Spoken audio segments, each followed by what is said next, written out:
Hi, I'm Movie Man. I'm an octopus who reviews movies, and today's review is going to be on.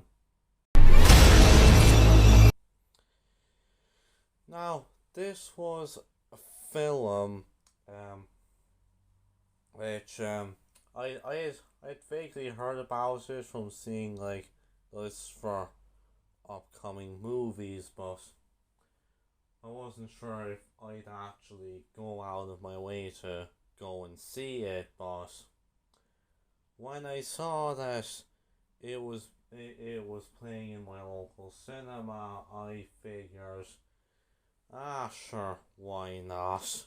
Um, Now I went to see the film, uh, uh, uh about 3 days ago now, and well, what did I think of it?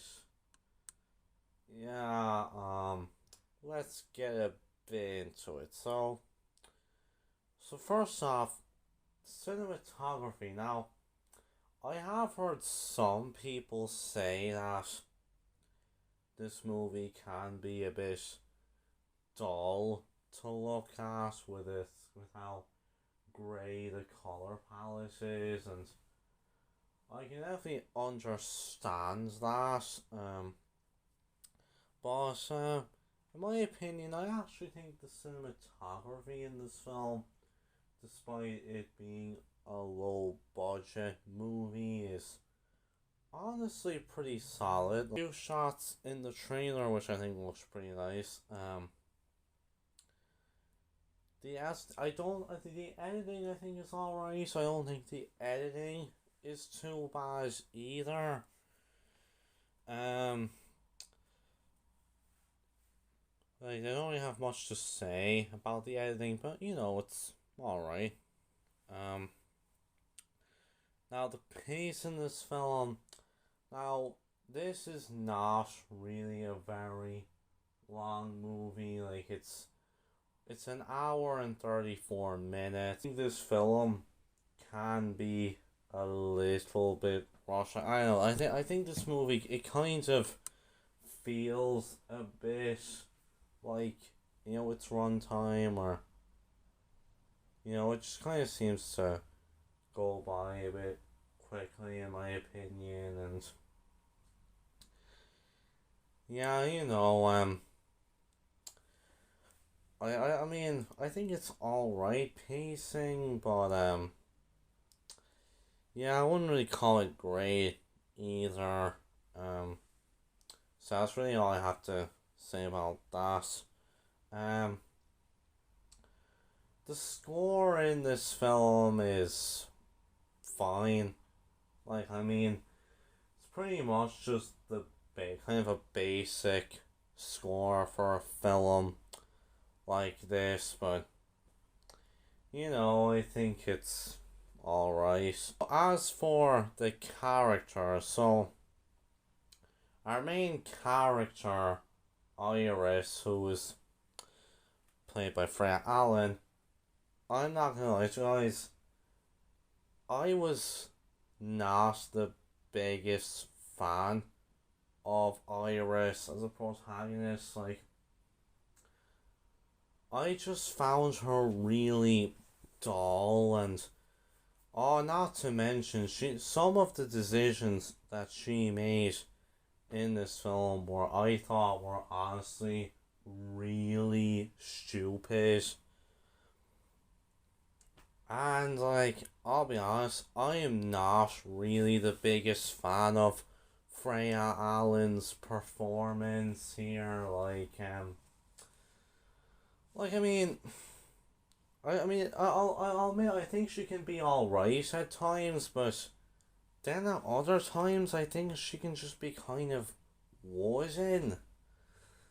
Yeah. Um. I didn't think. Yeah. I wasn't really a huge fan of her in this. Hopefully, Kingdom of the Planet of the Apes is a better film for her. Well, I hope it'll be. Most likely will, but anyway, so Then we have her friends. I think her friend's also very meh. Like, she can kind of knock sense into Iris at times, but then at times she can just kind of also pretty stupid. Then, and also, like, her actress as well, I thought was kind of wood in here. Yeah, I wasn't a huge fan of her either. There's this guy who shows up named Neil. Without going too much into his character, wasn't really the biggest fan of his either. Like, I don't know, he was just very meh.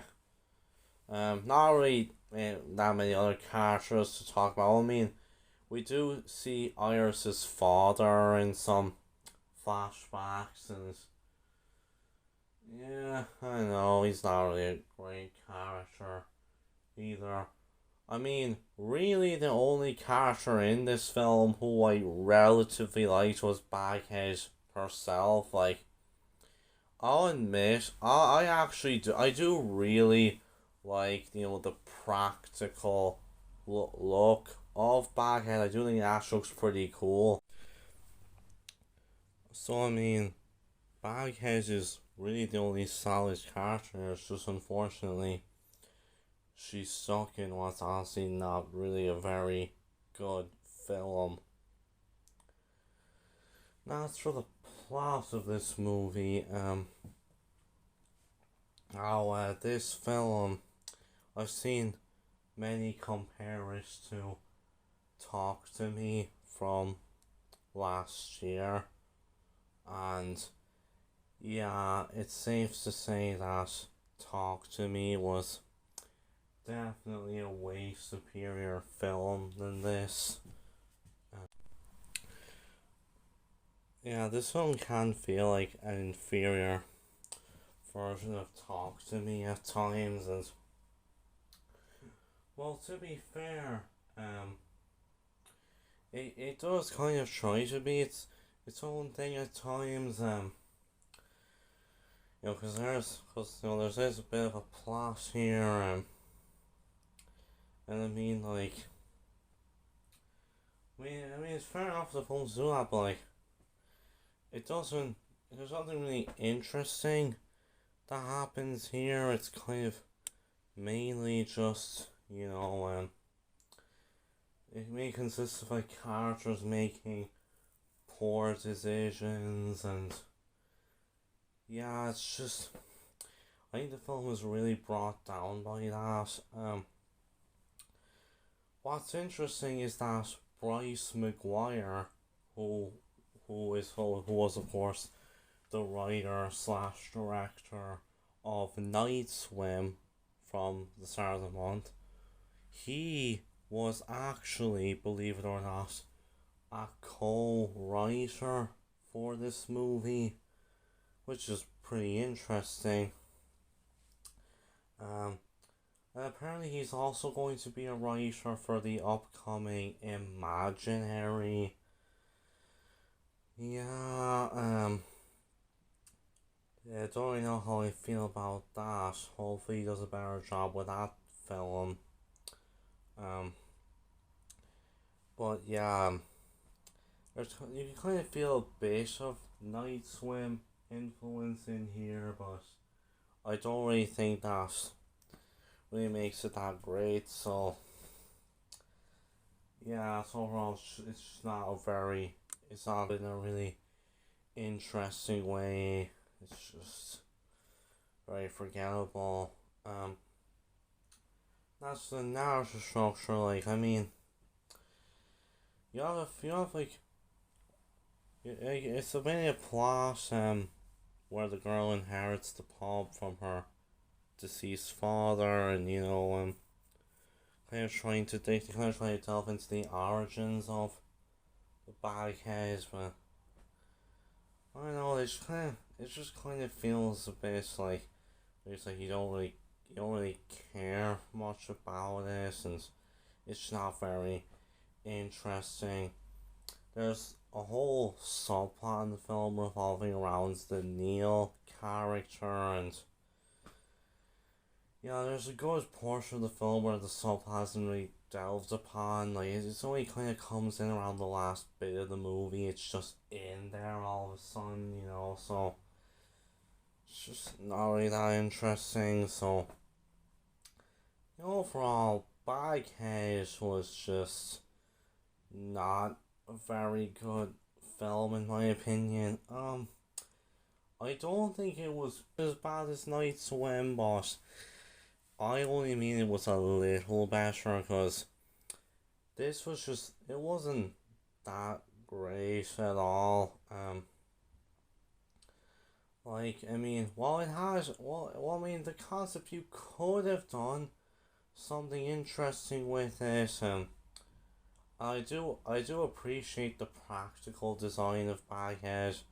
There's some nice cinematography in there, but ultimately it's just brought down by like kind of bland performances. Like it's really bland. You just don't really care, and it's just a forgettable movie. Like, I mean, it's only been 3 days since I've seen this, and I'm hardly remembering it. I mean, really, I'd only recommend this if you liked Night Swim, or if you're like unless you're like really interested in checking it out, then I don't really think this film is really worth the time. So yeah, with that, I'm going to give Baghead a 4 out of 10. So with that, I'll see you guys next time, and bye.